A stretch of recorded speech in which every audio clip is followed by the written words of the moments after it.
It's Phil Lindemann with your Krystal 93 News at 4. 6 people have been killed this month alone in 2 head-on collisions just north of Summit in Grand County outside of Kremling. Those crashes made headlines statewide.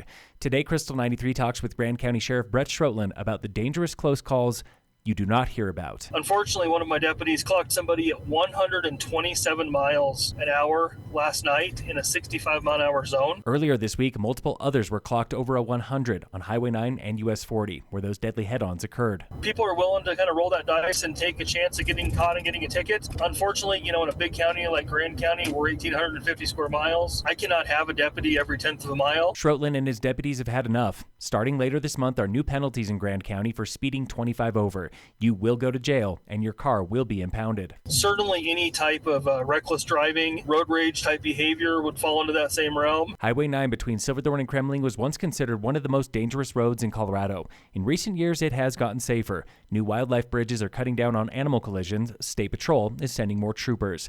But Schrotlin says even one death is too much. More manpower is not the answer. Neither is more road or a passing lane. It takes law enforcement, it takes the community, it takes EMS, it takes the coroner's office, it takes our elected officials. Every single person has to be involved in the solution, but the solution's got to start with everybody accepting personal responsibility. State Patrol is already on board with Grand County's new stricter speeding enforcement. Schrotlin is confident Summit will support him as well. Local fire danger, it's extreme today in Summit County with a Stage 2 fire ban. Open fires are outlawed on public and private property. Local fire departments say they are still catching a lot of unattended and smoldering campfires, especially in the backcountry. Now they warn of several days with potential dry lightning, those storms that come with little or no rain. Lightning is to blame for the largest fire in Colorado today, the Lee Fire near Meeker, burning 123,000 acres and counting.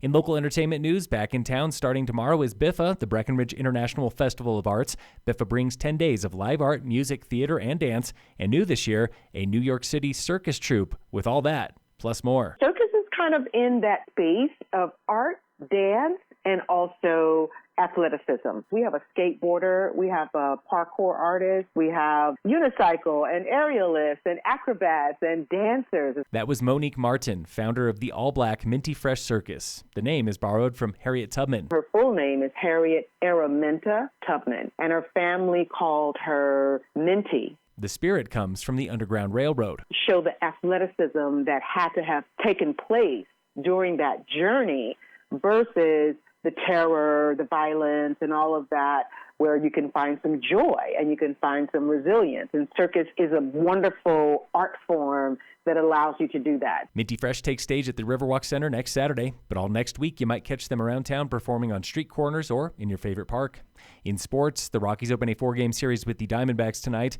And in local sports, today on the Warmup, Summit local Drew Peterson is 2 days out from his 4th trip to the Leadville 100 Trail Run. My day job is professional skiing, but my side hobby and honestly one of my greatest passions in life is running, and a lot of that centers around the Leadville 100. Peterson's first Leadville 100 was featured in his film Feel It All, a raw examination of sport and mental health. I've struggled with suicidal thoughts my whole life, and when I was going through the darkest times in my life, the thing that kept getting me through was I would tell myself that if I can do this, if I can survive to see tomorrow, if I can get out of bed right now, then I can do absolutely anything.